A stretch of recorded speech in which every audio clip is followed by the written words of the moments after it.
Time. Let's log off, Becky, and get out of here. Hey, I got 8 hits on that last batch of Help Wanted ads. And I was right in the middle of chatting with Stuart, the clown from Pittsburgh who thinks we're gonna get married. Did he get that check you sent him last week to help with the wedding expenses? Yeah. Just give it a few days, let the money show up in his account, and bam, I'll get him to send it right back to me. You know, I'll make up some emergency expense that suddenly came up that I have to cover. Fool won't know what hit him. What did you tell this one?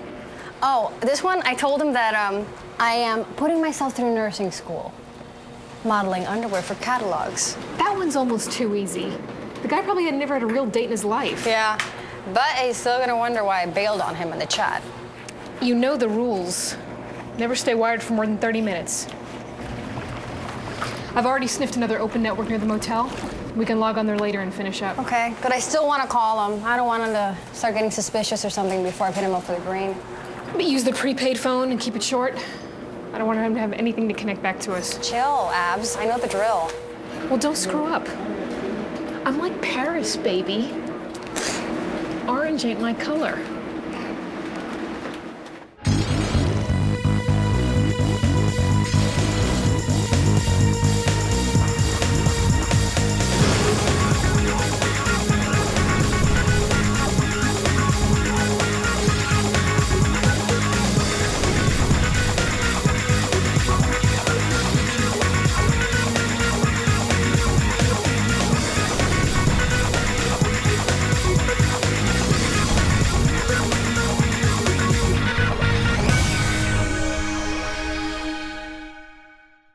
So, who are you supposed to be today, niece?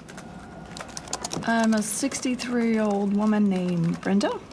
Recently retired from school teaching, and I've settled in New Mexico. Yeah? I can see that. You already got a divorce and a cat. That could totally be you in about 30 years. That's cute, Lang. I wonder what that says about you, though. You play better females than I do. Well, she got a point, Howie. Remember that mope from Nigeria last month? I think he was in love with you.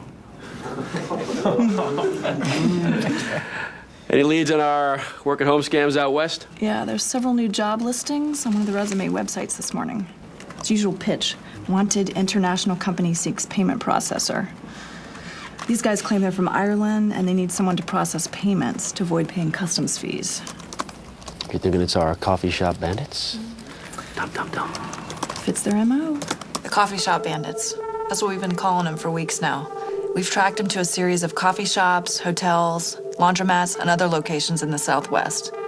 They use public Wi-Fi hotspots to connect to the internet wirelessly. Their scams cover a whole range of internet fraud with one common link. They all depend on counterfeit checks and money orders. The payment processing ClerkCon is one of their favorites.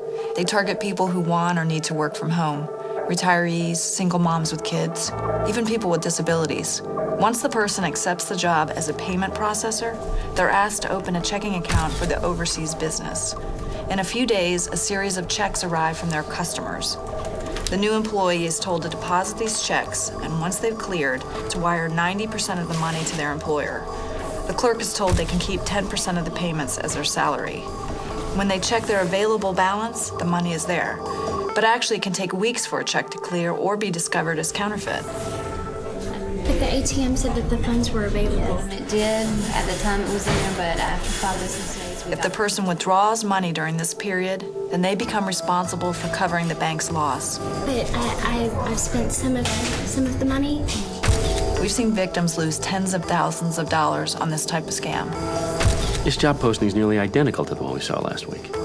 Hey, if it's working, why change? There are thousands of new people who look at these help wanted postings every day. Where'd you tell them you lived? Truth or consequences? Priceless.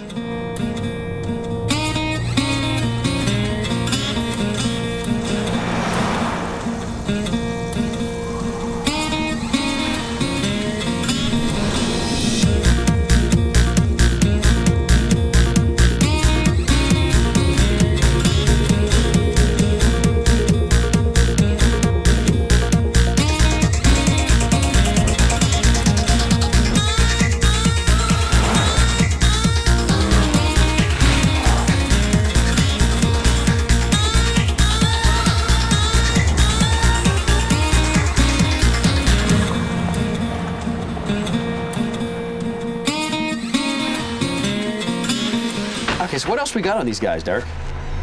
Well, first of all, they're not guys. Remember that last trace that we ran? An inspector went to the scene, right into a dead end.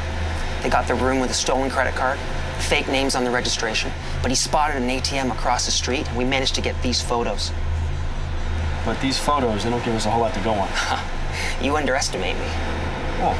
Another phone was used in 3 of the bandits' locations. And this phone, it's not a prepaid cell phone. It's registered to a Becky Myers of Key Largo, Florida. NCIC says she's got a list of arrests for all kinds of petty stuff. Everything from shoplifting to bad checks. Okay, I'm impressed. Any idea who her friend is, Sherlock? Hey, man, I had to leave something for you guys to do, right?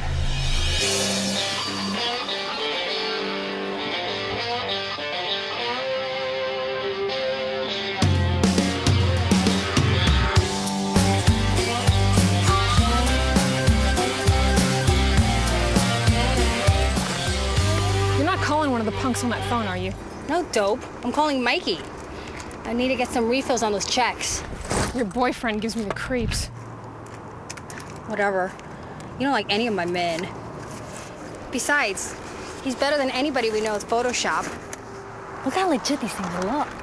I told you to stop flashing those. You're gonna blow this whole deal. I wouldn't blow the whole deal. There wouldn't be a deal if it wasn't for me. This sweet ride? My dear. Hardly. You and your boyfriend would still be passing bad checks for beer money at the Piggly Wiggly if it wasn't for me. Still, you gotta admit, Mikey's got good hands. And mad skills on that printer.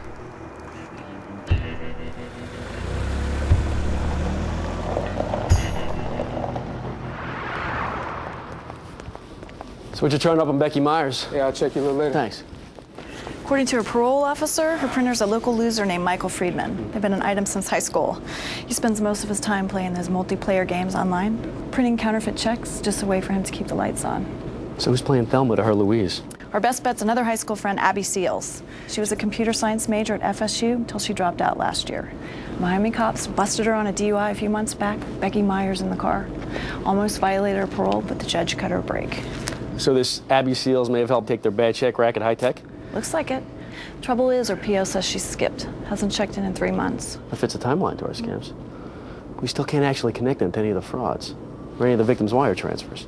Which brings us back to Brenda from Truth or Consequences. All right, do it. I want it.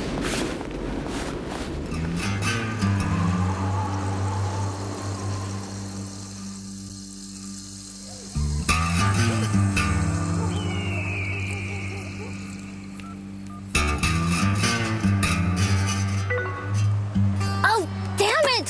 Stupid freaking woman! God. What is it? It's that woman from New Mexico, the teacher.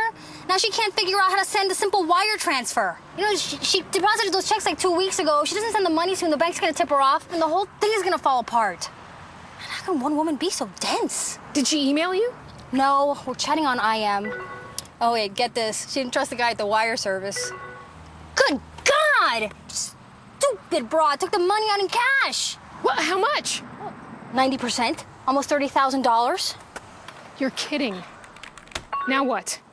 Well, she wants to meet in person so she can deliver it. Doesn't she think the company is located in Ireland? Yes, but remember, she thinks we have an office in Fort Worth. Yeah, okay. Okay, no way in hell do we ever meet anyone in person. That's the rule, remember? Yes. And we have to think of something else. Are you kidding me? Stupid hack could barely open the account. She's never gonna brainstorm a wire transfer. And besides, the bank is gonna call her any day now and tip her off. The money's gonna walk. Then it walks. We never meet anyone in person.